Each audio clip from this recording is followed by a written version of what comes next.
The Chat Trap.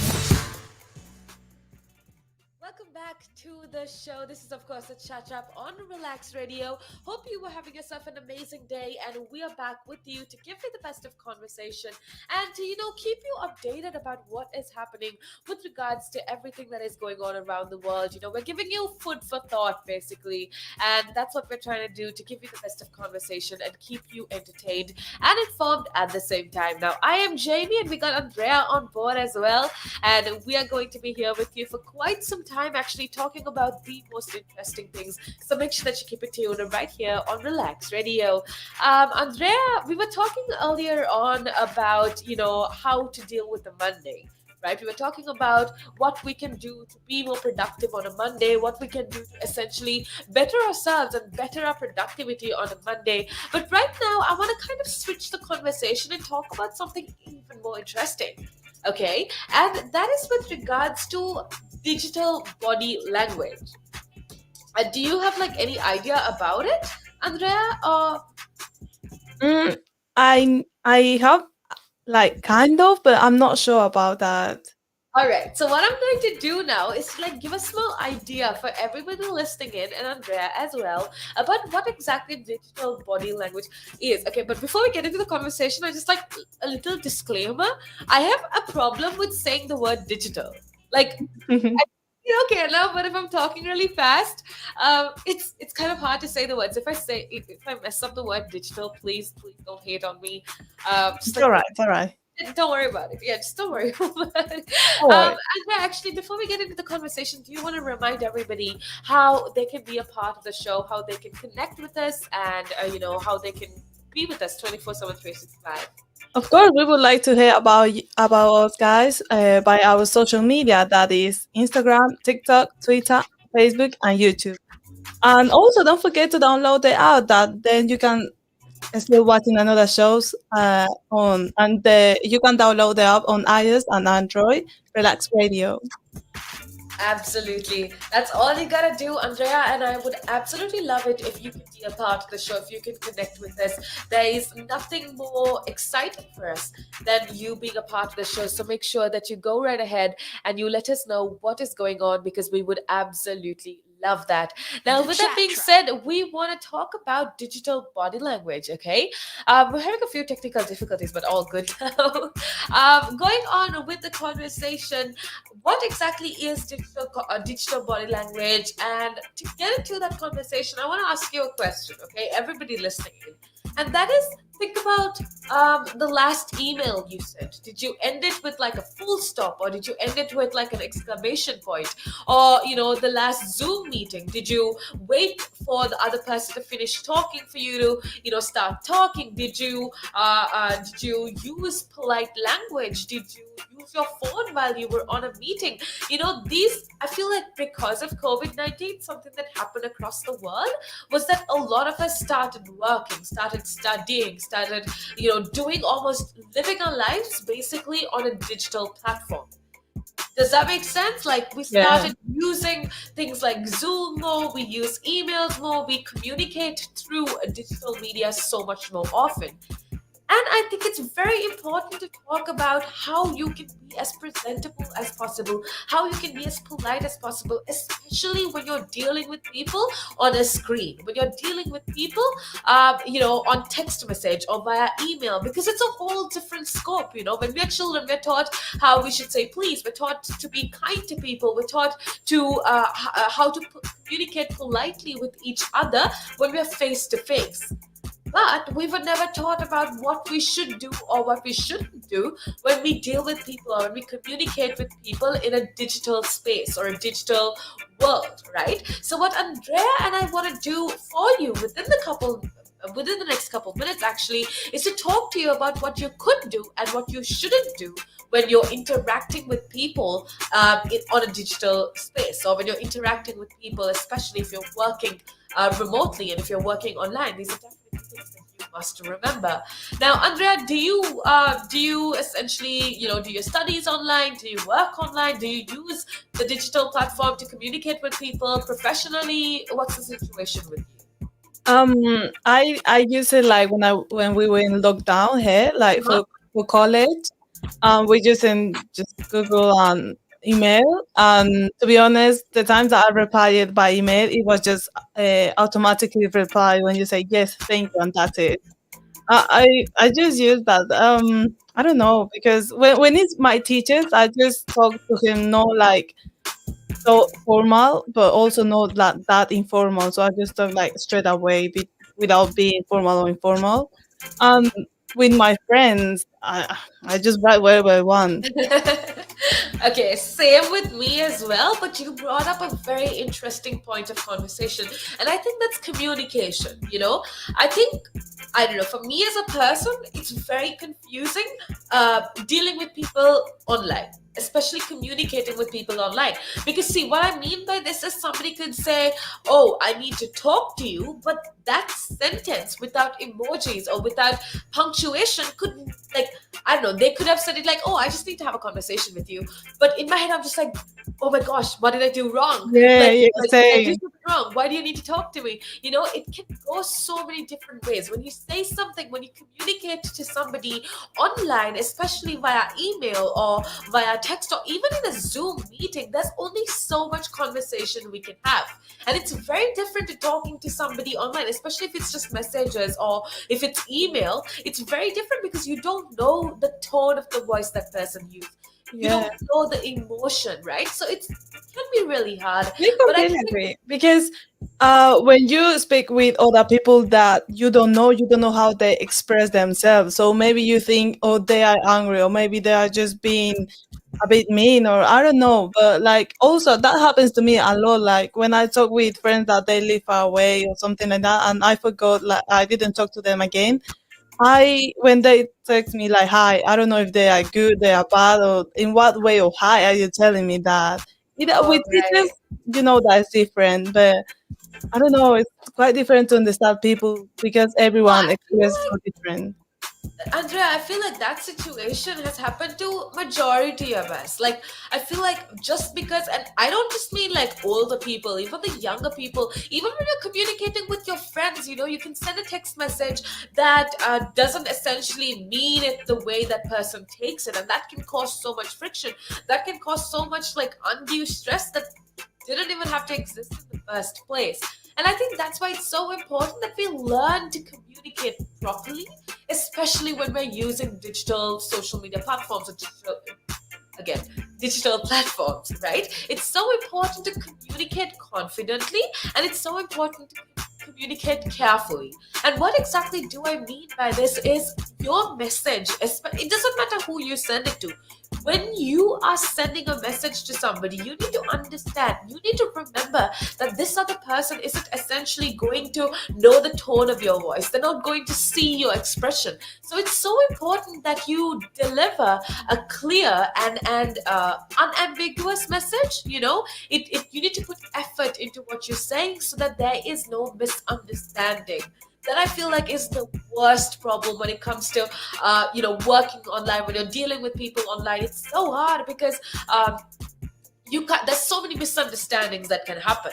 So when you communicate, the first thing that I need everybody to remember is, if your digital body language is important, and how you communicate it is essentially what portrays it, right? You need to communicate carefully, you need to send very direct messages, and I think, I don't know about you, but using punctuation or using emojis if you're talking to your friends can go a long way.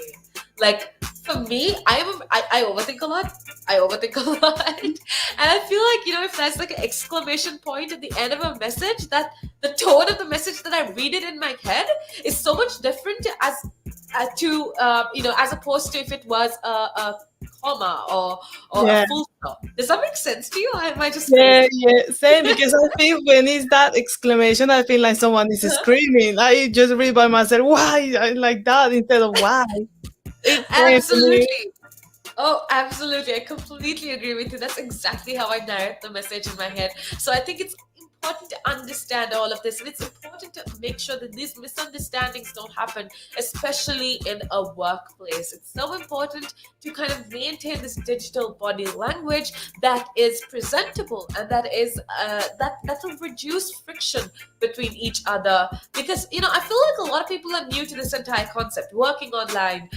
We were all able to communicate face to face up until a few years back, as in, like, before 2020.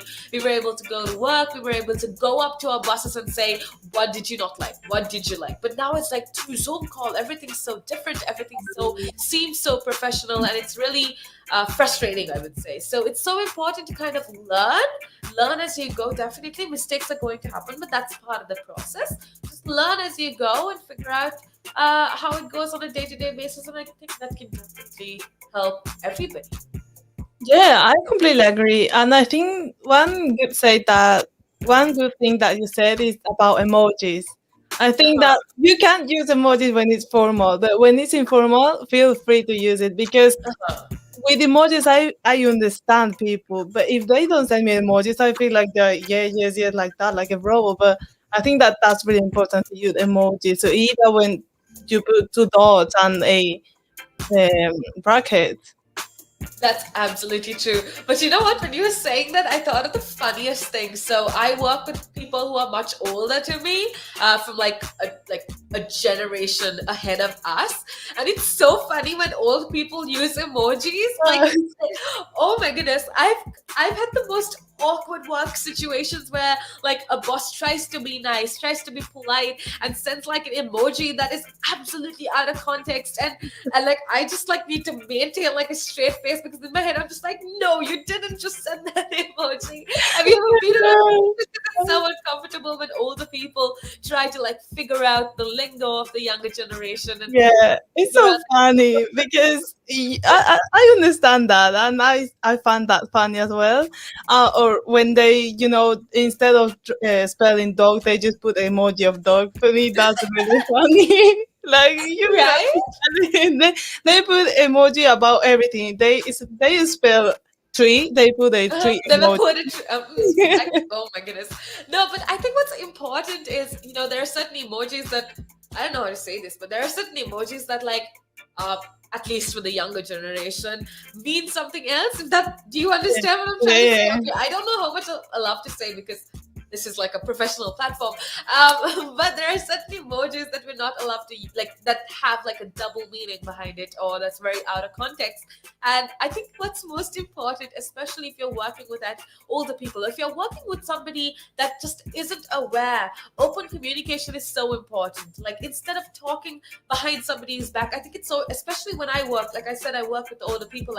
I try to, like, as politely as possible, just say, just like, that's not too professional, maybe don't use that language, because they are doing it out of the goodness of their heart. They don't mean anything negative, they don't mean anything bad. It's just like the context of it is just wrong. So I think open communication is absolutely important. So one thing that we learned within the past couple minutes, Andrea, is that especially when you're dealing with people online, you need to first have very clear, carefully drafted messages, and also it's so important to have open communication. So, feel free to tell people if they did something that they aren't aware of but is kind of offensive or kind of is misdirected. I think it's important to have that conversation with them for their benefit and for the benefit of everybody that they associate as well. So that's basically what we've been talking about. We actually do have a lot more to talk about with regards to this, because I feel like it's a very broad conversation, and it's very current as well. It's very valid because a lot of us, use Zoom. A lot of us use MS Teams to have office meetings and school meetings, whatever it is. And this conversation will definitely help you out. So make sure that you keep it tuned right here on Relax Radio. But Andrea and I will be back in a couple minutes, actually, because we are going to be heading for a little break. The valuations that you place on an asset are always behind you. It's always in hindsight. It's never in front of you. And that's one of the challenges, right? Because you're always valuing what happened yesterday. And what you need is what's going to happen tomorrow. What am I saving or investing for? Why am I doing it? When will I need the money? And how much money do I need? Yeah. So that's quite important, because when you're looking at your net worth, you got to start with saying, well, what do I want my net worth to be, so that there's a goal, and then work backwards. How do I get there? And if I can start with £50 or $50 a week, if I save that every week, and you can go online and use calculators online. I don't have to teach you the maths behind it, but you can say, okay, and if I get a 3% return and I put this away for how long will it take to reach my goal? And that's called just this basic cash flow projection calculations. And it's what we use in financial planning all the time. What we say to clients is we say, okay, what is your goal? What is your objective? Where do you want to go to? And we discuss that in a lot of detail and over most of the meeting. And then the rest of it is saying, okay, in your exact circumstances, with your risk profile, with how you feel about investments and pensions and taxes and where you are and who you work with, and your education level or your lack of education or how involved you want to be. There's a lot of variables that we take into account, and then we say, okay, here's a plan. You start like this, that's great. And then we review it all the time, and we say, okay, we need to increase it, we're on track, we're not, this is what is happening. Because remember, when you're dealing with assets, the valuations that you place on an asset are always behind you. It's always in hindsight. It's never in front of you. And that's one of the challenges, right? Because you're always valuing what happened yesterday, and what you need is what's going to happen tomorrow. So that's a struggle. Yeah. So there are strategies everywhere from £50 a week up to £100 million, and they're different, right? They range differently from everyone, but and from country to country, to be fair. Different countries have different tax laws, so different vehicles. But from your point of view, at the sort of normal end, I'm not going to call it the low end because I'm in that boat as well. It's as tax efficient as you can get it. That's where you start. You use all the tax efficiencies, and then you step up into different things.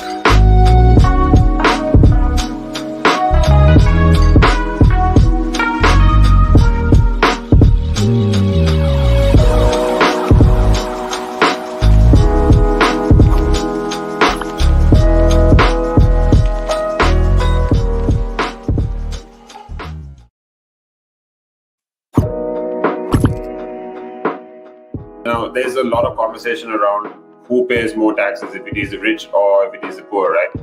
But when you are basically going out and during a day, you go to a restaurant, you have to pay taxes there. If you buy a car, you have to pay taxes there. So why is it even a conversation that, the rich pay less taxes or the poor pay more taxes? Why is it a conversation like that? Because it's true, the rich generally pay less tax.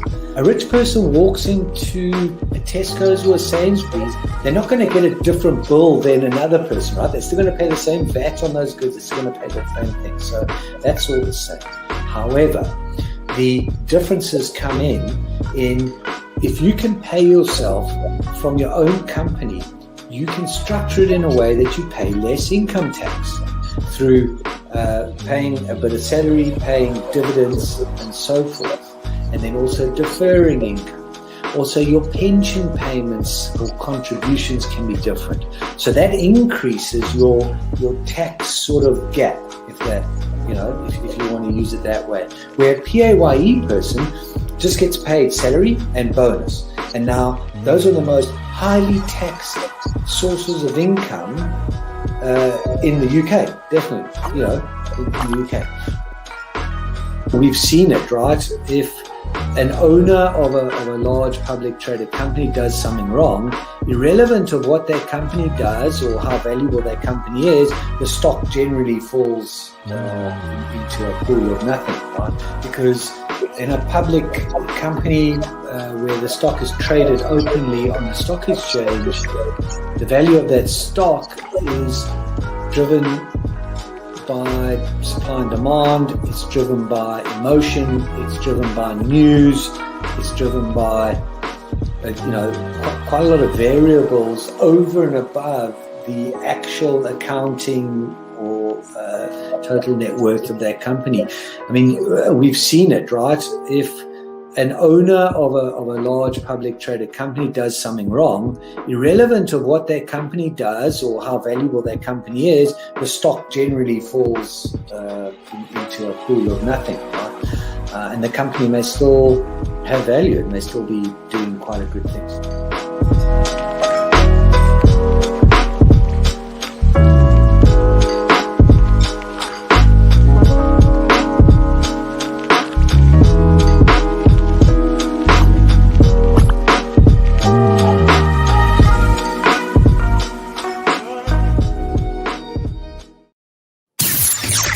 The Chat Trap.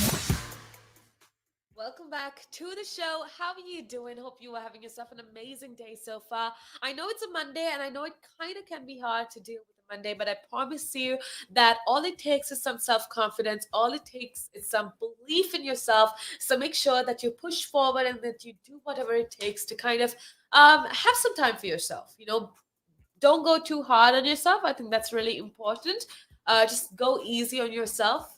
Believe in yourself and just believe that everything is going to be okay and that everything happens for the best. I completely agree with you. To be honest, I like Mondays. I get so excited for Mondays. You're so weird. And that's not normal. Like, I have never met somebody who is as excited for Mondays as you are. And I'm not even exaggerating. Like, Andrea, but I'm so proud of you. Like, I am so proud of you. The fact that you can love Mondays, the fact that you're so excited about Mondays just makes me more excited about it. And it's a lot of positive energy, and that's exactly what we need. And Andrea is what you need. So if you need more of me and Andrea, all you gotta do is make sure that you keep it tuned right here on Relax Radio because we're giving you the best of conversation 24/7, 365. And don't forget to download the app and look at us on social media like TikTok, Instagram, YouTube, and Facebook. I know Andrea just like put up a TikTok on our TikTok platform. That was so cute, by the way. If you want to see us like do our thing backstage, if you want to see us out of this context, all you gotta do is go show us some love on our social media. Andrea just did a pretty cool TikTok as well, and I try to do some TikToks. So Oh, make sure thank that you go you. show us some love on our social media, especially on TikTok. That is Relax Radio on TikTok. You can find us, show some love, and connect with us because, like I always tell you, what's most important to us is you. The reason we're here is because of you. And we want to make sure that we are giving you the best of content 24/7, 365. So make sure that you connect with us. Make sure that you show us some love. And anytime you want to have a conversation, we are here for you. That's what we are all about. We're about interactive radio. This is all about you. So make sure that you go and connect with us. If you have anything that you want to share with us, just connect with us because we are always there for you. Now, Andrea, with that being said, I actually want to continue the conversation that we were having earlier on. That is with regards to digital body language. That's with regards to, the online presence. Online, your how you deal with people online, how you interact with people online. Because at the end of the day, I've come to realize that even in the online world, it's not just what you say, but it's how you say it as well. But a lot of people say that, oh no, it's so much easier communicating with people online because you don't have to show emotion, you don't have to show tone, but it's just so much more complicated because it's a whole different ball game. It's a different playing field, and I think that's why I really wanted to talk about this topic to everybody. And I actually do want to share something very interesting, Andrea. Did you know that according to research, about 60 to 80% of our face-to-face communication is nonverbal language? Like it's things Wow. like your tone, it's things like your pauses, your pacing, what your hand gestures, how you move your body.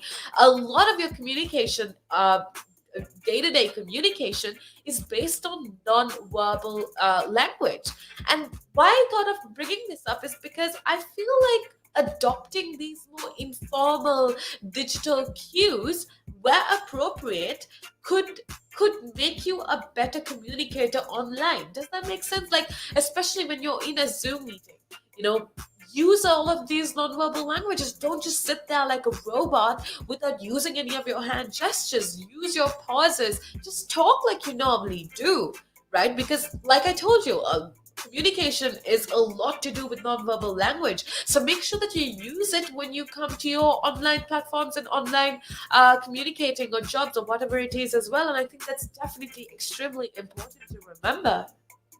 Wow, yeah, you said a pretty good point that we express ourselves in Zoom calls by our body language. Like when you avoid, you are just sitting like that or just like that, and that's completely true. Like because I saw that so many times, and when they ask you how are you okay with this? Because Zoom calls are like at least 1 hour, so it's not the same when you are with in person. They sitting there close to them and talking and doing expression and sit with your computer there just waiting an hour. It's completely Absolutely. I agree with you as well, Andrea. And the other point is, you know how, especially if you're at work, what's the first thing that you would do when you enter a room? You either say good morning, or more often than not, you shake somebody's hand. But these are not things that we can do when we are using online platforms.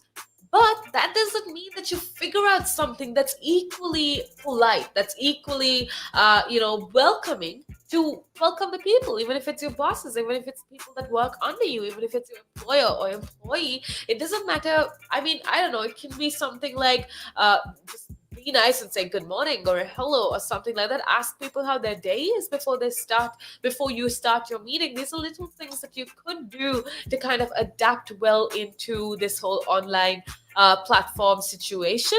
Just make sure that you use, like we just told you, make sure that you use nonverbal language when you use or nonverbal communication, like pacing, pauses, gestures, tone.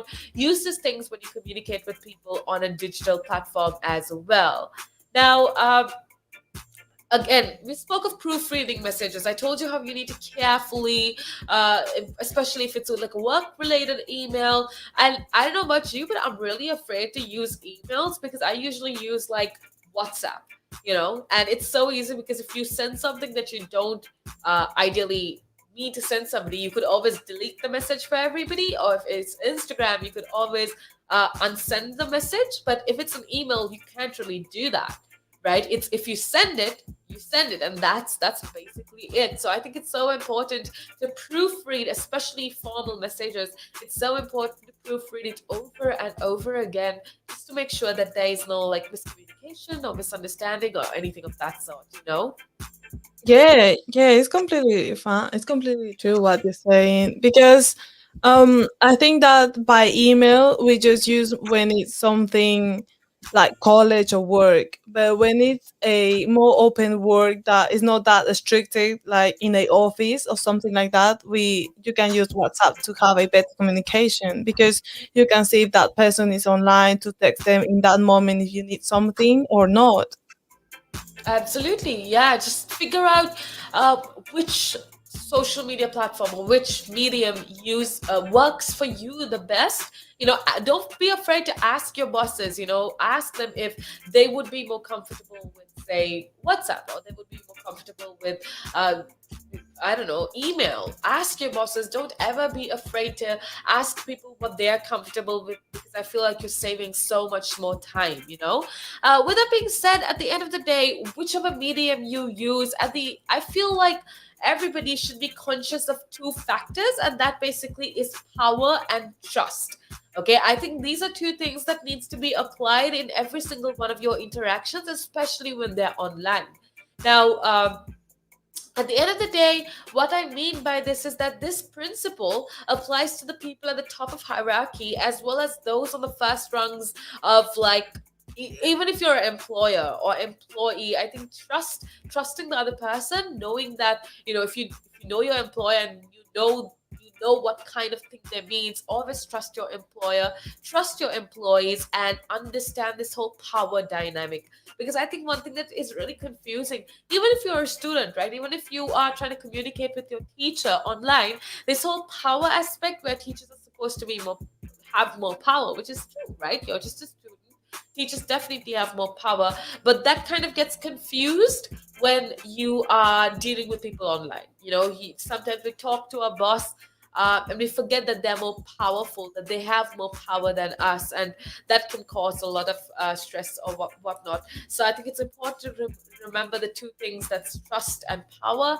Communicate properly. These are definitely things that will help you deal with the whole online situation. Those are things that will help you deal with an online presence in a far better way, in my opinion, at least. Yeah, yeah. You said something good about that, because with the power we can express ourselves. Like if you are like grateful to have that meeting or something like that, you can give a shake of hands, not right now, but before, or even express with a smile like thank you to having me in this meeting, because I know that it's important for our company or something like that. Just a pretty good point that I think that people that are watching, they are taking care of that and learning that, because I think that that really helps you to your work or either to school or college. Absolutely. So I guess at the end of the day, what we are learning through this conversation is that no matter what you do, if you do have like a digital presence, if you do use some sort of digital media to communicate, to carry out your work or to carry out your studies or whatever it is, it's so important to be aware of like the cues and signals that you put out. It's so important for you to be aware of kind of the tone that you use, the kind of communication that you use, because then at the end of the day can affect your relationship with your employer or your employee, or even if it's like a teacher, if you're doing school online, it can definitely impact relationships, how you present yourself in this online digital world. So it's so important to remember respect. It's so important to remember power. It's so important to remember trust when you're dealing with people online at the end of the day. Also, digital body language is definitely something that you need to be worried about. It's basically, if you're just tuning in, digital body language is the subtext of like cues and signals that we embed into our online messages. So this whole idea of online messaging having no subtext, having no cues or signals is absolutely false, because you need to know how to show and what you want to imply and how to avoid sending the wrong digital body language signals, because you don't want to be impolite to people, especially people that you work with. Doesn't matter where you are in like the hierarchy of situations, respect is important. And I think that's definitely one thing that you need to remember when you're when you're communicating rather, online, Yeah.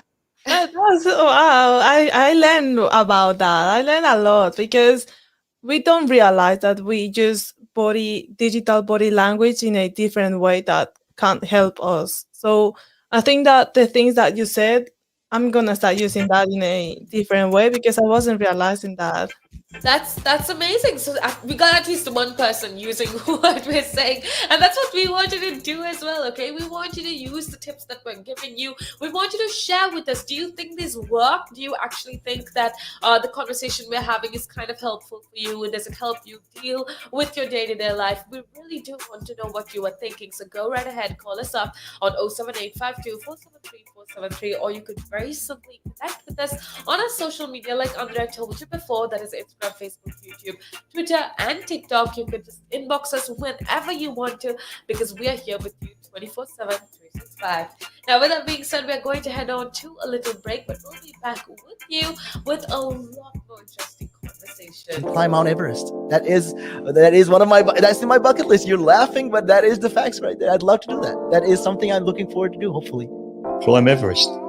Mount Everest. I mean, okay, not the very tip of Mount Everest, maybe the base camp at least. They're talking about mental health. If you went out and got some exercise in the fresh air, that would improve your mental health. It will make you feel better. That's true. That is true. I wholeheartedly agree. But then for some people, it's how do you find the motivation? especially when it comes to riding a bicycle, to do it again and again and again and again. It's a cycle that you have to be used to. How do you do it? What makes you wake up in the morning and decide, hey, I'm going to pick my bike up today. I'm going to cycle. What makes you want to do that? What makes me want to do that? Yeah. What do you like? What could you give listeners, like people listening in right now? What kind of tip could you give them? Well, the first tip I would give them, if you haven't tried it before, try it. It can open up new horizons. It'll make you fitter. It will definitely make you fitter. Cycling is one of the best forms of aerobic exercise you can do. It sounds like, I mean, if you think about it, yeah, it sounds like great fun. Because what essentially you're trying to say is also at the same time, when you, if you look at it from this perspective, with regards to mental health, especially when you look at it with mental health, this is another way to fight it. I feel like you go outside, you meet more people, you interact with, socially, you will interact with more people, and you're keeping fit, you're making connections, you're breathing in the good and exhaling the bad. I feel like that's a great thing right there. Absolutely. Yeah, you got a better way with words than I have, I'll tell you. But you're quite right. What you say there. You're quite right. I mean, I've been doing this for quite some time. I mean, hey, you'll get the hang of it. I've been doing it for about 10 minutes now, so yeah. That I can never really understand people staying in one room the whole day when you can have the world to see. I am a traveler. I travel. I love traveling. Traveling is just one of the things I do. And yeah, on top of my bucket list was, to one time, hopefully when I get there, go to Nepal and climb Mount Everest. That is one of that's in my bucket list. You're laughing, but that is the facts right there. I'd love to do that. That is something I'm looking forward to do, hopefully. Climb Everest. Mount Everest. I mean, okay, not the very tip of Mount Everest, maybe the base camp at least. Base camp, yeah. At least. Would you be able to cycle there? Oh.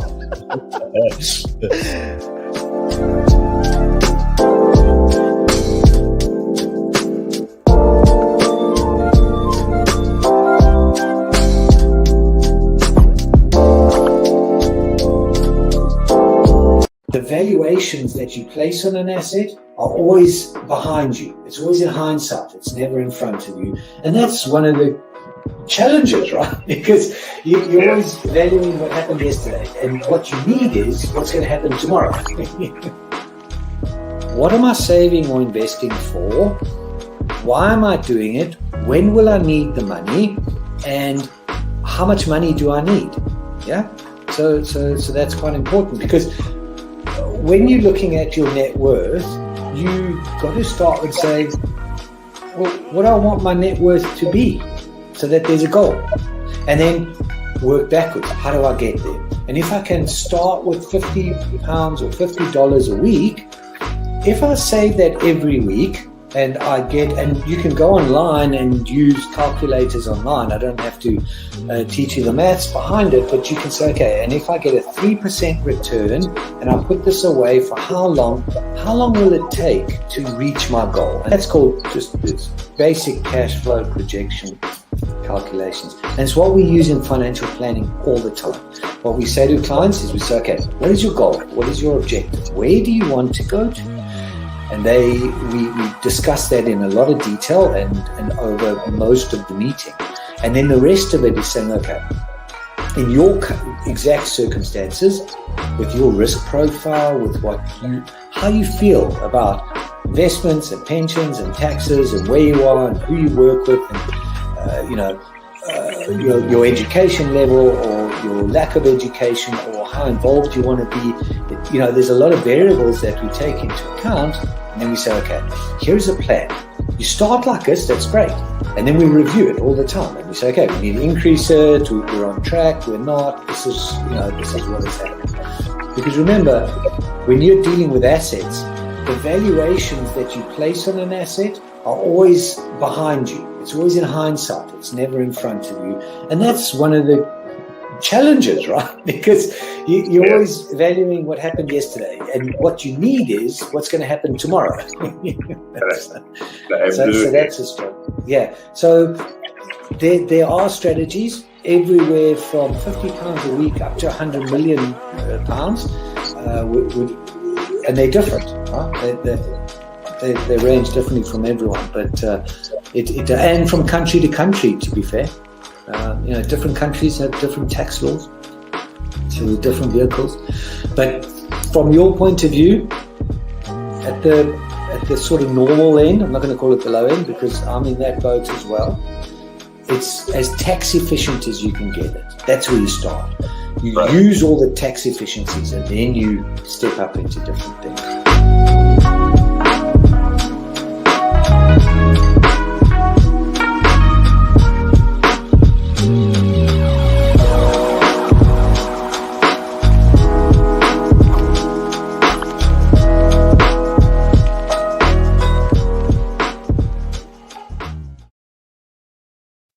The Chat Trap. Welcome back to the show. How are you guys doing? Hope you are having yourself an amazing day so far. I am Jamie. I am Andrea. I was waiting for you to say your name and you said it. Yay! Okay, so we are here with you, giving you the best of conversation, making sure that you are as excited as possible, that you are as productive as possible, and making sure that you become the best version of yourself. And I feel like, Andrea, a lot of people say, oh, we don't need motivation, we don't need, we don't need that little push. But I feel like every single person at some point in their life, we kind of need that extra push. We kind of need that extra motivation, to just like get on with life. I think that's really important, and that's kind of what we're trying to do here. That's kind of what we're trying to do. That's basically what we want to do, actually. Yeah. As you said, I think that a pretty good point for me to like have that energy again is healthy food. Because when you are down and you start eating fast food, you just get more down because your body doesn't feel as good enough to do some things. I think that that's one of the biggest reason that people started getting eating healthy food again. Absolutely, I completely agree with you, and I think that's also something that we need to talk about. The idea of eating healthy, the idea of eating healthy food. It is something that I feel like a lot of the people right now do it for the trend. I know a lot of people that just like become vegan or become vegetarian just because to be cool, or just to be a part of like the whole trend, the phase. But I want people to be more plant-based. Okay, before we get into that conversation, I have a question for you, Andrea. What is your definition of healthy food? Because I know it differs from person to person. What I call healthy food might not be what you think healthy food is. So I want to know, what do you think healthy food is? What is your definition? What is your ideal healthy balanced diet in your opinion? For me, healthy food is like trying to balance. Like Monday to Saturday, I eat good, like as much healthy as I can. I know that sometimes you can cook by yourself because I always cook by myself. But if I can cook, there is nothing wrong. Like I can go out and eat because I know that it's not every day. And also one day at the week, I just like to eat wherever I want, like eat chocolate, something like that. But I just trying to find that balance between healthy food and processed food because I know that processed food is not good, but also we need to enjoy our life and don't like just avoid things that you love. Oh, that I couldn't have said it better myself. I think so. In your perspective, healthy food essentially is as organic as possible without processed food. And if you're listening and you're wondering, oh, what is processed food? Processed food basically, I don't know. This is how I judge it. Again, it's my opinion. You could definitely be Andrea and I. We're not like experts in any sort of way when it comes to food, but in my opinion, anything that has like a shelf life, anything that can be in your cupboard or in your fridge for longer than say a month or longer than a few weeks actually, is something that is definitely not good for you, because there's definitely so much preservatives, there's definitely so much artificial chemicals in there that gives it the ability to stay fresh for so long. Does that make sense to you? Like Yeah, that's what I I think think processed food basically is. Things that have a long shelf life. And if you want to get into like a healthy diet, I think, like Andrea said, it's so important to kind of cut out these processed foods, which means that you cut out any artificial things as much as possible, and try to get on a more organic diet. Now, one thing that I also do want to add, Andrea, that you didn't speak about is this whole plant-based diet idea. Now, like you said, I completely agree. We only live once, and people need to enjoy their life as much as possible. People need to be, people need to, I don't know, just like enjoy life basically, because I think that's really important. And food is definitely a way you can enjoy life. I've spoken to you, Andrea, about how much I love food. I'm such a foodie. Good food, a good burger, just good food is something that I absolutely love. But because I like to cheat on my diet some days and go all out, I like to have, like you said, a balance. So a few days of the week, I like to maybe have like a plant-based diet, which means, do you know what plant-based is? I just want to explain to everybody that's wondering. A plant-based diet is where you kind of try to reduce. You're not essentially vegan. You don't call yourself vegan or vegetarian, but at least a day of the week, you try to reduce the intake of meats and anything processed. You kind of take only organic plant-based food. Okay, and I think that essentially can be very healthy for you because everything's natural, and you're not hurting anybody, you're not hurting animals, you're not hurting anybody. It's just farm to table, that kind of concept. If you can at least do it one day a week, I think that's kind of like a detox. Like it's kind of like where you refresh your body, and I think that's very important. Yeah, and a good point that you say is to don't confuse plant-based and vegan or vegetarian. I think that before becoming a vegan or vegetarian, in my opinion, you need to go to the hospital and to your doctor and ask if it's a good moment for you, because some Wow. people have an anemia. I don't know how it is. Anemia. Uh-huh. Anemia, yeah, and sometimes you don't know that, and you're starting being a vegan or vegetarian, and you just avoid meat. Which, when you have anemia, it's really important to have meat. I know that when Iron. you are plant-based, you can substitute that with vitamin B12. But I think also in any way you need to go to a hospital and check out like how is your body right now. Absolutely, Andrea. That is definitely not something that I remember to tell people. So definitely thank you so much for bringing that point out. I think it's so important.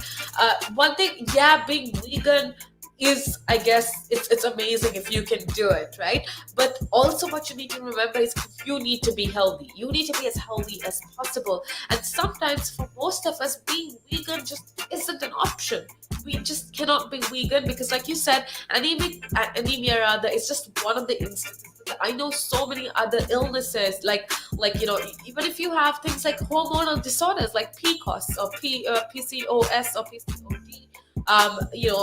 There's girls especially that absolutely need red meat, right? That need meat to be healthy, to balance out their hormones, boys and girls, just everybody. And I think it's important, like Andrea said, to first check with your dietitian, to check with your doctor before you completely go vegan. Going vegan is amazing, but there's no point to it if you don't have energy, because food actually gives us energy to do everything that we need. So if you don't have energy to do anything, and if you're falling ill, then it kind of defeats the purpose of you becoming a vegan. So cruelty free is amazing, but just find that balance. If you're somebody like me who I love my meat, I love to have chicken, and I love to have different types of meat varieties because I love my food, and for me food is a very cultural thing. So it's really hard for me to be vegan, but instead I compensate by, like I told you, one day of the week I try having a very plant-based diet. 1 day, 2 days a week at least, I try to have a more plant-based diet. But keep aside all of this, we're talking about healthy diets. We're talking about how you can be healthy, what you can do to be more healthy. And I think one thing that you need to understand is this idea of healthy differs from person to person, right? What is healthy for you may not be what's healthy for me. And what I want you to do, if you're listening, is to figure out what's good for you personally. What does that mean? See, if you eat a lot of sugar, maybe next week I want you to try to cut that out completely. Not completely, but reduce it just a little bit. If you consume, say, a bar of chocolate every day, maybe switch to dark chocolate, just sugar-free dark chocolate, and that essentially can be healthy for you, right? Because you're trying to compensate. You're trying to cut out a negative behavior and compensate with something that's not so negative. And I think that's what's most important. Remember that there are so many people online. There's so many people basically on all of these platforms that say, oh, this is what's healthy. This is what you need to eat. This is the food that will make you live longer. No, it differs from person to person. Like Andrea said, you need to check with your doctor if that kind of meal is okay for you. And also you need to do what kind of suits you, suits your personal lifestyle, suits your personal life. And I think that is one thing that everybody absolutely needs to remember. Yeah, as you said, to don't pressure yourself to avoid the food. Just try to process that in a, like, if today you eat a bar of chocolate, next time you eat like half of the bar of chocolate, and then you change for that chocolate that you said. And I think that a good replace to sweets, because I know sweets are not good, but I know that sometimes we just want to eat. I think it's fruit. I love fruit. Like, it's so delicious and it's sweet. It's healthy as well. It's so sweet. Like for me, I have a very big sweet tooth as well, which means like I love my sugar, I love my sweet. And one thing that I've realized is like banana and mango is so sweet, right? So in the morning, instead of having like pancakes and syrup, you could instead have something like a smoothie, a fruit smoothie. That's pretty sweet, and you don't need to add additional like sugar or anything sweet, because they're already so sweet. So every time you get that feeling to eat something sweet, a fruit definitely can help, because they're so sweet and they're so yummy. And just train your body. I think it's a whole process. It's about training. It's about Yeah. mindset as well.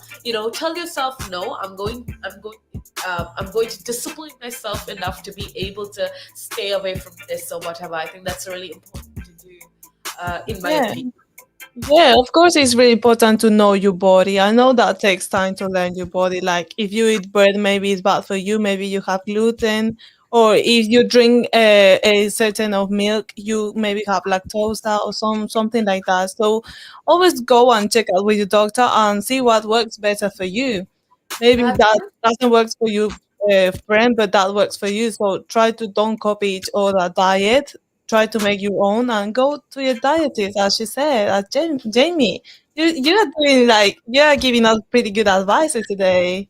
I think, okay, with regards to food, it's because I've had like a very roller coaster ride with food, right? I used to have a very toxic relationship with food, because for me personally, it was almost like every time I'm sad or every time I feel tired, for me, food is what's always been there. So I feel like I did really have a toxic relationship with food, in terms of like every time I'm sad, I'll just go eat a tub of ice cream, or just very unhealthy food. I love to eat takeout. I love to order food. But I think when you kind of start, it's also a process of loving yourself, caring for yourself. And when I started like, working out, and when I started to kind of look at what my body needed, I realized that what I'm giving my body isn't what my body needs. Does that make sense? Like, you Yeah. could eat, like, it could be pleasing in your mouth, but it's not what your body needs. The food that I was eating, in my personal opinion, which is why I realized that I needed to change. It took a lot of discipline. It took a lot of time. It took, because I come from a culture where everything is sweet. We love our sweets. We have sweet over sweet over sweet, and it's really hard to kind of get used to a different diet. But it takes a lot of self-discipline. It takes a lot of control, and that's not going to come like this. You're going to see people on social media say, "Oh, I switched to being vegan in a week." That's humanly impossible. That's very rare. And if you can't do it, I don't want you to be hard on yourself. If you can't get rid of like a bad habit, not just with related to food, but any habit at all, if you can't like get rid of this negative habit, I want to remind you that at the end of the day, it's you are going through a journey of your own, and nobody else knows what you're going through. So don't let anybody else kind of decide your success or failure in whatever you're doing, right? Just figure out what's good for you. Know that, especially when it comes to food, it's really hard to switch from going from like an unhealthy, a very having junk food to going healthy is a very hard transition. It's not something that's easy to do. So don't be too hard on yourself. Always forgive yourself. And I think it's a process, Andrea. It's a process of like loving yourself so much that you realize that, oh my goodness, my body needs this to be healthy. My body has done so much for me, so it's kind of time for me to do something back that's good, that's positive for my body. And for me personally, you asked me why I'm so passionate about this topic, and it's just about that. It's about me figuring out what my body needed, me figuring out that I needed to reward my body and give my body what I wanted, because my body has literally been there for me all the time. It's protected me. It's let me do what I love. So I owe it to my body to give it good food, to keep it healthy, to maintain it as positively as possible. Yeah. Wow, that's true because everyone has their own journey with their food. Like as me as well, I had like pretty bad habits to now trying to eat as healthy as much. And I think that a pretty good tip will be to cook for yourself because when someone cooks for you, you don't know what they're putting, like too much oil, too much this stuff that you even don't like it or you didn't realize that that's something bad for you. I think that cooking for yourself can help you also with balance. Like I know how much quantity of rice I'm gonna eat, or meat, or fruits, and vegetables. Absolutely. That is definitely one thing. Also, you brought up a very interesting point, Andrea. That's about cooking for yourself. Now, I'm going to be real. I'm not somebody that likes cooking at all. Like, I do not like cooking. But that kind of changed when I tried to start eating healthy. That kind of changed when I tried to look into my diet a little bit more, because I feel like when you cook for yourself, you can be really bad at it. I'm not the best person at cooking, but I've followed so many recipes. I've learned along the way, and it's kind of helped me discipline myself. Every time I feel like eating some junk food, I try to go with whatever I have in my, cabinet, whatever I have in my fridge. I try to make something that's healthy. I try to make something maybe, something that's healthy. I try to do it, and that has instilled a lot of self-discipline in me, and that has taught me to appreciate food more. Like, it's taught me that I was under the impression that healthy food always tastes like really bad. Yeah, I know. Like, Like when I like saw those greens smoothie, I said, "And I'm not gonna eat that." But then I just take it that I'm like the best thing ever. I think that you don't need to, as we don't need to judge people by their color. We don't need to judge food by how they look like. Absolutely, I completely agree with you. And I guess one thing that I found out when I started cooking for myself, at least, is that there are certain things. Like, I don't know if you're a fan of avocado. Like, avo is like, it's amazing. You can put it on toast and it tastes like butter. You could put like salsa. You can put like onions and make like a salad salsa situation and eat it with like a tortilla. Anything. It's just amazing. It goes with anything, and you don't even feel like you need meat, and it's super healthy for you. It has so much antioxidants that's amazing for you, but it's also really, really tasty. So Yeah. I think that's something that I figured out. You kind of figure out what you like when you cook for yourself. You figure out what you like, and you figure out, oh, what do I need to add to make it a little bit more tasty. So I want to remind everybody, if you are on a journey to like eat healthy, if you're trying to get rid of a few bad habits with regards to food, firstly, you need to be easy on yourself. Secondly, you need to remember that everybody's journey is different. What a social media food influencer says is not going to apply to your life, because that person only shows you one side of things.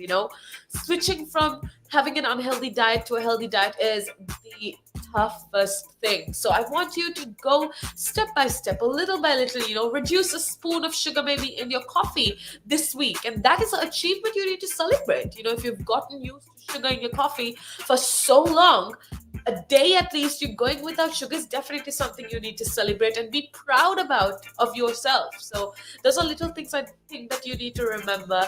And you need to treat food like your friend. cook for yourself, like Andrea and I just spoke. Cook for yourself. That can be a form of self-discipline.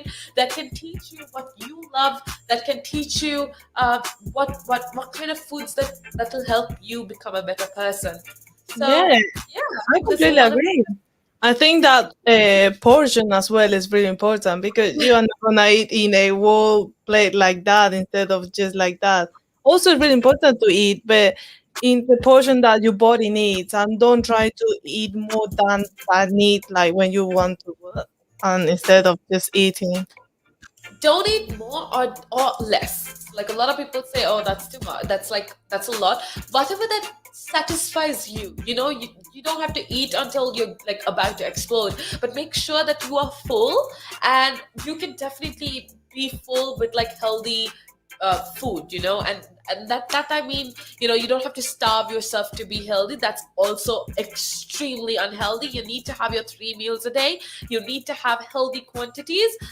Just remember that everybody's journey with food, it's a very sensitive subject, because I have a lot of friends that have opposite spectrums of, like, some people have I have friends who have like disorders, like food related disorders, where they eat too much. But I also have people who are I've one of my very close friends are anorexic, and she started speaking out about it, and you just realize that everybody has a very different journey with food. So I think when you're especially having these conversations with people, don't try to force your lifestyle on other people, because everybody has a different relationship with food.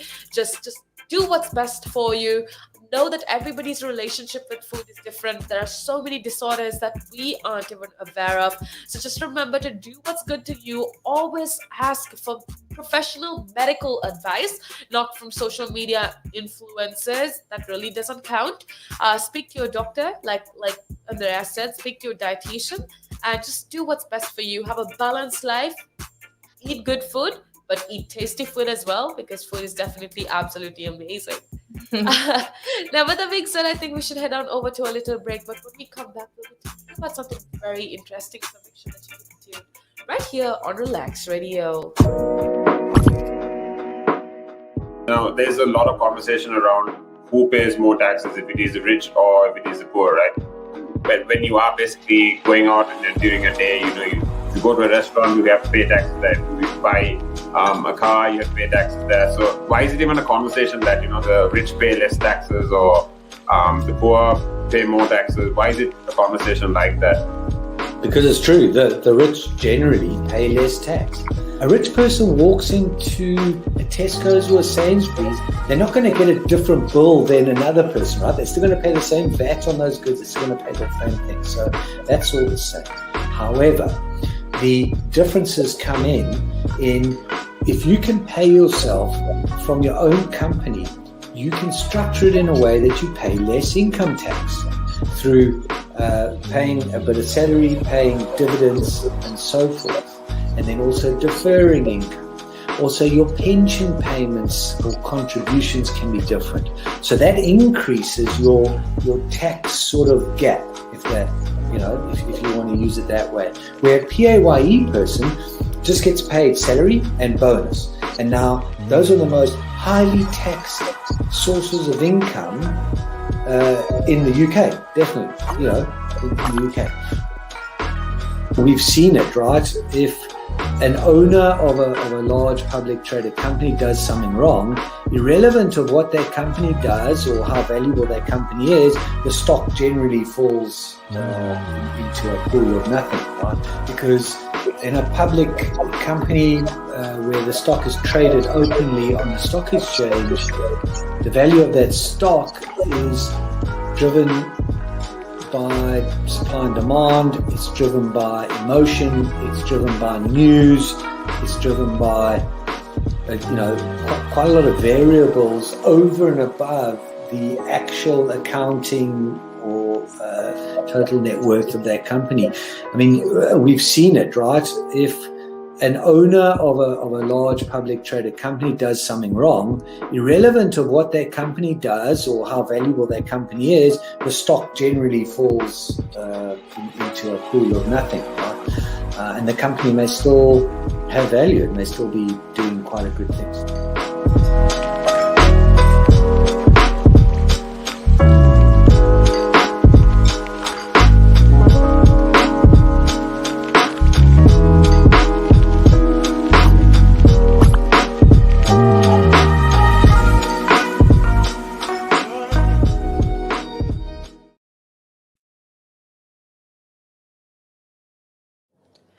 Welcome back to the show. Hi, Andrea. How have you been doing? We've been having such amazing conversations so far.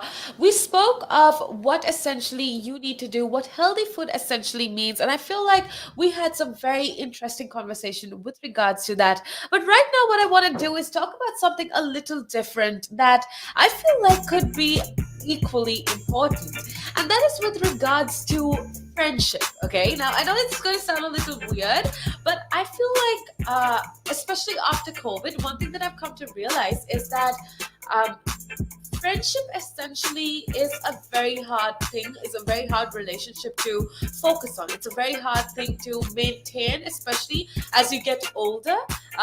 You have different types of social relationships, and I think it's really hard to maintain friendships essentially because you're so busy all the time. You're so busy with work and education, and it's just hard to have or stay in touch with friends, right?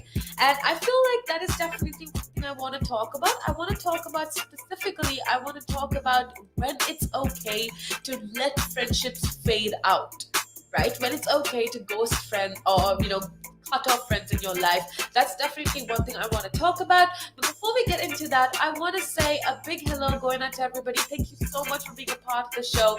Thank you for tuning in. Thank you for letting us know what's going on. It's definitely such a pleasure to have you on board. Now, with that being said, I also want to I want you to become a part of the show. Do you want to tell them how they can connect with us, how they can, communicate with us and join us live right here on Relax Radio? Of course, they can follow us on our social media that we would love to hear about you guys. That is Instagram, Facebook, Twitter, TikTok, and YouTube. We do so many funny TikToks, and you can have information about us there. On YouTube, we always post our sessions, and you can look for them if you want to listen that again to have more motivation. On Facebook, we also post about different shows that we have during the day that you can still watching or listen either you're at work. So don't Absolutely. forget. Also, we have an amazing app that you can stay tuned with us. That's Relax Radio, and it's free to download on iOS and Android. Yeah, make sure that you download it. I mean, Andrea said it so well. She said it was so cute when she said it. So how can you not download our app? Go right ahead and download our app. It's available absolutely free of charge on iOS and Android. Now, with that being said, we're going to be talking about something that I want your opinion on. I want to know what you're thinking. I want to know what your situation is. So please feel free to leave a comment down below if you're listening to us on any of our social media. And like Andrea said, make sure that you call us on 07852 473 473. Now, with that being said, Andrea, I feel like, okay, first of all, have you ever fallen out of touch with a friend? Like you thought that they're going to be with you forever, but you just fell out of friendship. You fell out of touch. It was really awkward, but you kind of had a friendship once and it just died down. Has that ever happened to you? I think that because I live in different countries, I always move it like between Latin America, Spain, and here. I had so many friends, like I made friends, and the most hard part of them was leaving them. But I still talking with them because my best friend is in Spain right now, and we are still being friends, but she's like in different parts. So we just sometimes we can't talk like before, but we still have that friendship that we just make in like less than a year. But it's the best friendship that someone can make, at least when you both enjoy our daytime. Absolutely, I completely agree with you. And I think, okay, so that's kind of what I want to talk about for the next few minutes. I feel like a amazing for you that you have this friendship still, but a lot of the time we as adults we kind of fall out of touch with our friends and our acquaintances, and especially with COVID-19 we weren't able to meet people, right? We weren't able to hang out with our friends, and I don't know about you, but I kind of lost touch with a lot of my friends. But now that we can start going back into the world, I feel like sometimes I want to keep it that way. Like, I Yeah. don't want to rekindle the friendship. Like, I was happier without that certain acquaintance in my life. Now, I know that's the case for a lot of people out there. So, what I want to talk about is when and why it's okay to let friendships fade out. Okay, we talk about relationships quite a lot, but I want you to remember that a lot of us are starting to pick back up the strands of our pre-pandemic social lives. Pre-pandemic we did have social lives, and it's going back to that situation. And as we figure out who the first people we want to meet up with are, we're kind of understanding, or we're kind of realizing that there are certain friendships from the before times that we didn't keep during the lockdown period of time, that we don't really want to reignite now. So, my question, or what I want to talk about, is should we feel bad about this? Should we feel bad about not caring for some of our friendships? Do you know what I mean? Like, Yeah, yeah, um, yeah. Yeah, yeah, it's I definitely. understand you. And I think that depends, like if that relationship ended bad.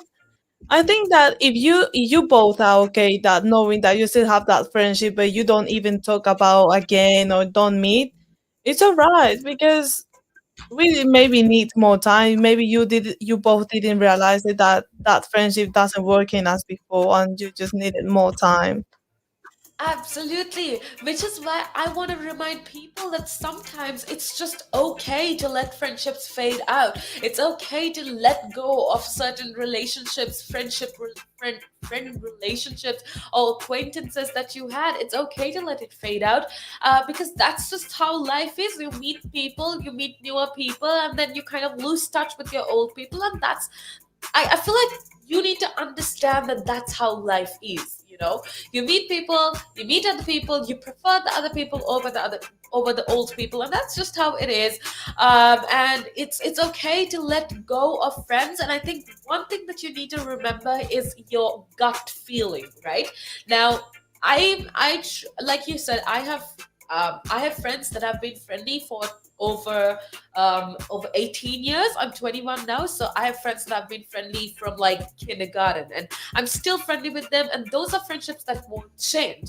But there are those acquaintances, people that you just meet and that you start hanging out with, maybe going out with, maybe it could be your work friends, and there relationships like this, there are certain times when you need to cut it off.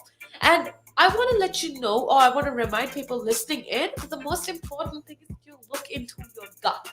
You look into yourself. You see, you ask yourself, am I more happy with this person, or is it just like annoying? Is it very uncomfortable for me to be around this person? Because at the end of the day, one thing I learned with COVID is that um, a person doesn't you don't need 100 friends to be cool. If you have like one, two, three, a few friends that will have your back, that's literally all that matters. But I feel like in society today, I don't know about you, Andrea, but a lot of people, especially young people, think that to be cool, to be, hip, or I'm running out of words, but you know what I mean. To be cool, basically, you need to have a huge social circle. You need to have so many friends, which is absolutely not the case. Yeah, I completely agree with you. And I think that it's really healthy to leave someone. Like, no, in the case that we both argue and you just leave, like, leave because you are understanding that you are good by yourself and you don't need or depend of that person to your happiness, to that friendship to go out. You can go out by yourself. And as you said, it's not a big deal to have a big social friendships when you can have just three friends that you can go out and enjoy all the time instead of just meeting people because people will think that that's cool for them. Like, oh, that person knows this person and this and everyone. It's like, do the healthy stuff for yourself and not just to show off people what you're doing. Absolutely. Oh my goodness, that is so true. A lot of us just hang out with people just because, they have a higher social standing. They're like famous. Or you just pretend to like them just because. But that's not important. At the end of the day, I believe, Andrea, that like the people you hang out with, if they're negative, if they have like a negative energy, that really does affect you as well. But if they have a positive energy, that really does affect you as well. So I think it's so important to kind of curate your friendships. And I know that we've been taught to, like, I don't know about you, but I feel really bad when I, cut off a friendship, or when I cut off an acquaintance in my life. I feel really bad. But one thing I want people to understand is that if that person has a lot of negativity, and it's very hard for you to deal with that friendship, if you cut them off, or if you let go of that friendship, you're just taking care of yourself. You're just being there for yourself, and you're doing what's good for you. And sometimes that really is important for you to become the best version of yourself. It's important to get rid of all the negativity, and sometimes that means getting rid of people as well. It's just what it is. You don't have to feel bad about it. It's okay if sometimes you let go of friendships. It's okay if sometimes you let friendships fade out. You always need to check your heart. You ask yourself, is this person giving me more happiness, or are they giving me so much drama and stress and anxiety? Just figure that out. And I think having no friends is better than having fake friends, So that's why it's important to kind of curate your friendships, in my opinion, at least. Yeah, I think the same, and I have the same point of view as you, because I think that now we just figure out our happiness with people, and we didn't learn to enjoy ourselves. Like, go to a trip by yourself and not always looking for a friend, or go out to eat this, because if you go out by yourself to eating, it's gonna be weird or awkward with other people. But no, I think it's really important to find yourself, and then I meet people, I meet different kind of people, and I love that. But when I know that someone is not for me or a friend, I just leave them. Without saying, "Oh, I don't want you again" or anything. Just okay, bye, and not ignoring, but just letting that person that you don't want anything, and it's Oh, alright. absolutely. You just gotta figure it out as it goes. You need to be there for yourself, because nobody else is going to look out for you. You need to look out for yourself. And that definitely means kind of curating the friendships that you have. And I want you to know that sometimes it's okay to let go of friendships. It's okay to let go of people that bring negative energy in your life, because there's so much negativity in the world already. You don't want people adding that to your life. You just want people that are there for you. You want people that are positive, that help you grow as a person, as opposed to like tear you down. So that's definitely something important that you need to remember. But with that being said, we're going to head on to a little break, but we'll be back very soon. So make sure that you keep it tuned right here on Relax Radio. And it gives them something to look at, and it makes them laugh. It makes them laugh. So that's why I do it. Oh, and it could be a really good pickup line as well. Ladies who ask, "Hey, excuse me, so why are you wearing something so colorful?" I mean, hey, you can always have something up on your sleeve. I mean, got me thinking. You want to stand out. Why do you want to stand out though so much, especially with these kind of shirts when you're riding? There must be a purpose behind it, right? Well, when you say a purpose, Nick, what I do, I wear the shirts, mainly one because they're nice and bright, so they make me visible, especially if I'm riding on the road. Okay. I mean, yeah, that's very important, right? Because you want cars, yeah. Very important. And also, like, people see me in like calves, and perhaps I shouldn't be saying this on here, I suppose, but in the bar afterwards. All right. And it gives them something to look at, and it makes them laugh. It makes them laugh. So that's why I do it. Oh, and it could be a really good pickup line as well. Ladies who ask, "Hey, excuse me, so why are you wearing something so colorful?" I mean, hey, you can always have something up on your sleeve. I mean, you look like a guy who would do. You know me too well. You know me too well, Nick.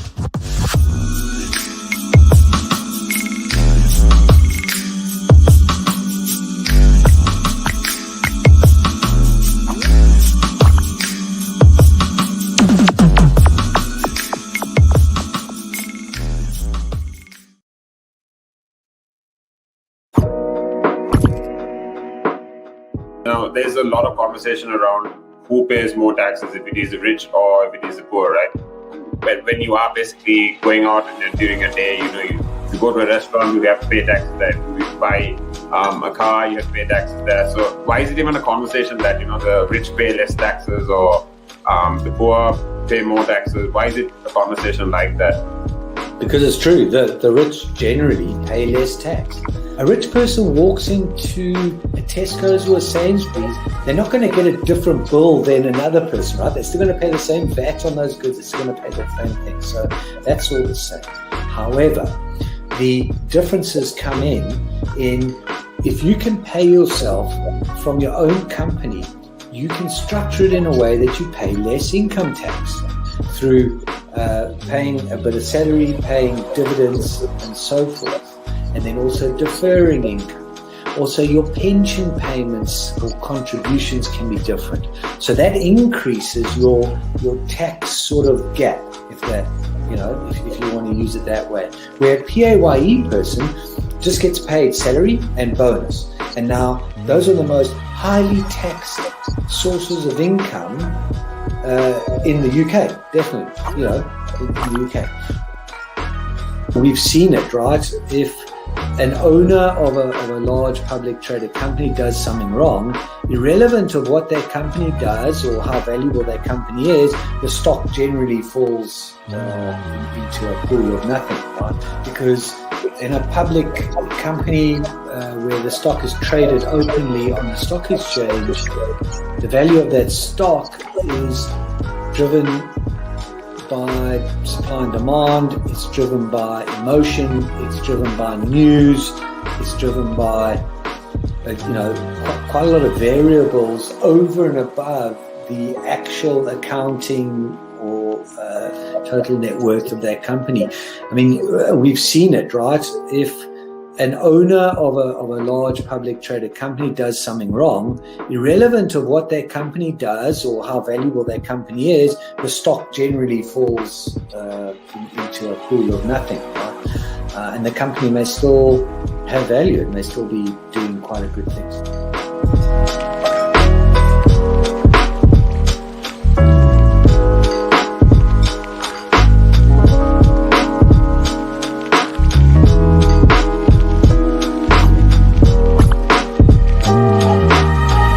The valuations that you place on an asset are always behind you. It's always in hindsight. It's never in front of you. And that's one of the challenges, right? Because you're always valuing what happened yesterday. And what you need is what's going to happen tomorrow. What am I saving or investing for? Why am I doing it? When will I need the money? And how much money do I need? Yeah.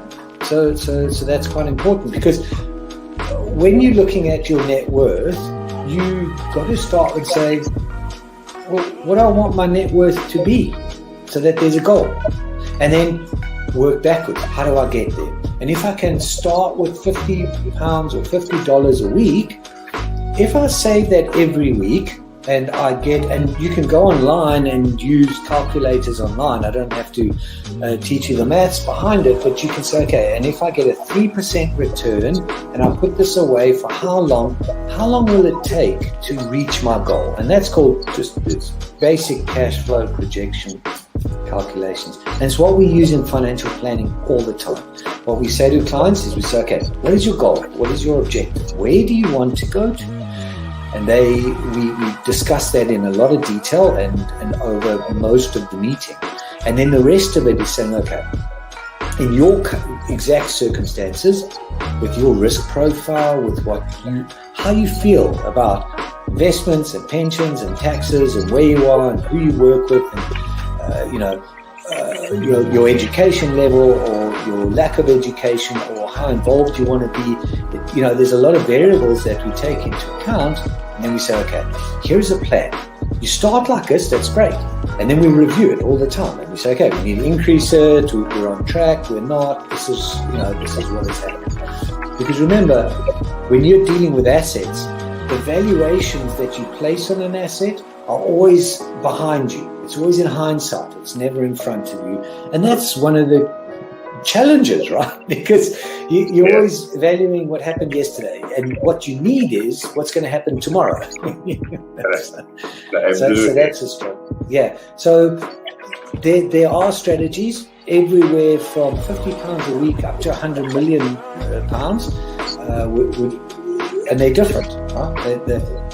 They range differently from everyone, but and from country to country, to be fair. Different countries have different tax laws, so with different vehicles.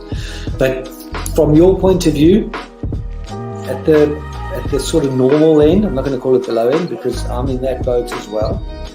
It's as tax efficient as you can get it. That's where you start. You use all the tax efficiencies and then you step up into different things.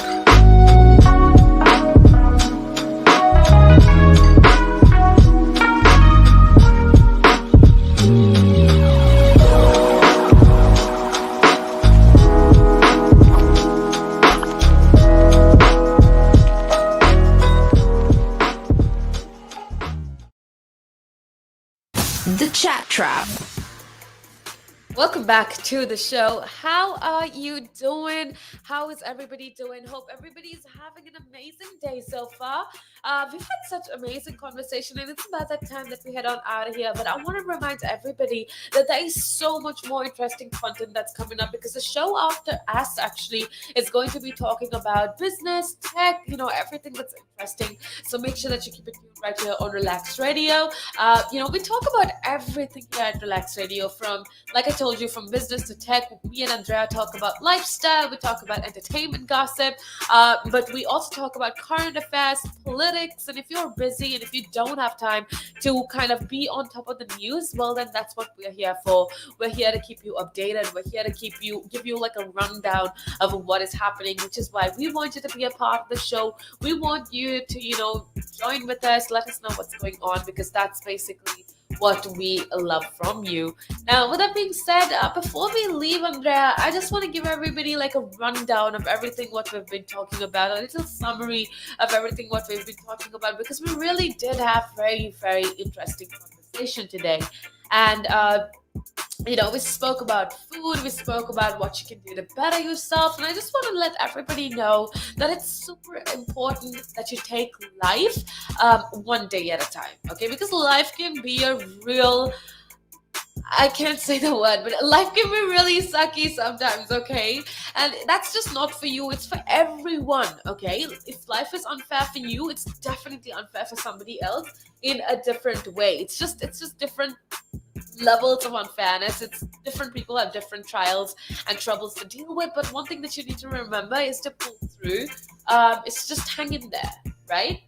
Yeah, like take it easy. Don't just mess up yourself like everything's gonna end bad or something like that. Just step by step. If today you couldn't cook something, you can cook tomorrow. If today you couldn't put the washing machine to clean, just do that tomorrow. But always don't procrastinate. Don't leave everything at the last time, but take it easy. Don't also overthink or overwork yourself. Remember that everyone needs time, and you also need time. And just when you have time to chill, remember to look at us, to remember things that we talk about superheroes as well. If you want to hear that as well, you can go on YouTube and watch that again.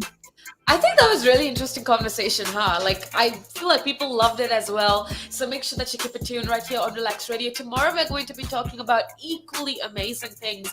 And we just want you to be a part of the show. We just want you to, enjoy. Let us know if you are enjoying. We love it when you are having a good time. So let us know if you like what we're talking about. If you don't, it's okay. Just let us know on what you would rather like to hear us talk about. We're always there for you. So if you ever feel like you need to have a conversation, Andrea, can you remind them how they can get in contact with us all day, every day?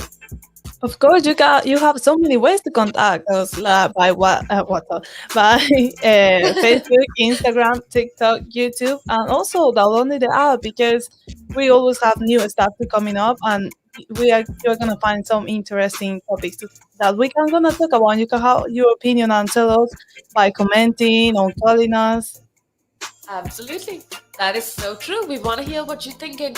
We want to know how your day is going. We want to have a conversation with you, so make sure that you connect with us. But with that being said, we are going to bid you a goodbye for today. We spoke of a lot of interesting things today. You can definitely, if you missed it, that's okay. You could still watch it because the video is uploaded on all of our social media platforms. So make sure that you check it out. Make sure that you show us some love. With that being said, it's your girl Jamie signing out. Hope you have the most amazing, amazing day ahead.